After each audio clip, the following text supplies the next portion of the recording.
porteurs d'une vision. Et c'est à nous aujourd'hui de décider de ce que nous voulons faire de l'Algérie. Il faut être honnête avec le peuple algérien. Il faut arrêter de lui mentir. Une Algérie qui pensera à vous, qui pensera à chaque citoyen. Une république transparente. Une nouvelle Algérie. Vive l'Algérie, Tahia al-Jazaïr. À 20 ans, j'étais déjà ici en Algérie. À l'âge de 20 ans, j'ai créé une association qui s'appelait Algérie Urgence. Alors vous savez, moi j'ai vécu un moment qui m'a marqué, qui m'a sincèrement marqué dans ma vie. C'est que ma famille était dans une situation d'insécurité. Et chaque année, je venais en Algérie rendre visite à ma famille.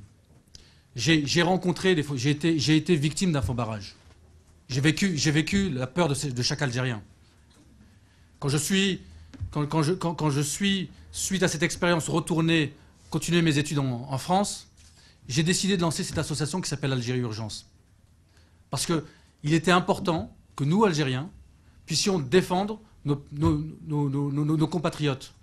Alors, il y a eu tout un programme d'aide aux universitaires, aux hôpitaux. Nous avons envoyé de l'insuline à l'hôpital d'Oran, nous avons envoyé À cette époque-là, il était difficile d'avoir du fil chirurgical. Si vous deviez subir une opération, il fallait aller demander à un membre de votre famille en France de vous envoyer du fil chirurgical pour subir ne serait-ce qu'une appendicite.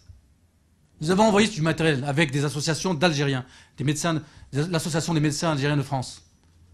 Alors, la souffrance des Algériens, je l'ai partagée pendant ces années noires. Alors, vous savez, vous me dites, aujourd'hui, il est facile de venir en Algérie, tout va bien. Je vous pose la question, est-ce que vous pensez sincèrement que tout va bien en Algérie? Est-ce que vous vous sentez bien aujourd'hui en Algérie? Vous savez, lorsque la crise financière a touché l'Europe et a touché les États-Unis, et que la presse nationale a eu écho de l'expertise que j'avais dans ce domaine, et a commencé à me contacter pour pouvoir partager cette expertise, vous savez, j'aurais pu arriver en disant « mais tout va bien, alhamdoulilah, ici en Algérie, tout est formidable ».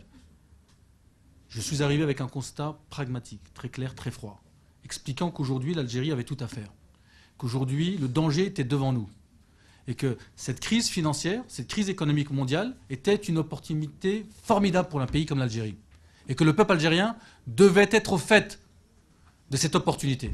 Depuis 2007, je n'ai cessé d'alerter les autorités nationales des enjeux auxquels fait face le pays, des risques pour les générations futures. Vous ne pensez pas que c'est une part de responsabilité que de prendre une telle décision, de dire je vais dire la vérité au peuple algérien et ne pas me mettre dans une zone de confort d'analyste ou de commentateur de ce qui se passe en Algérie? C'est un engagement.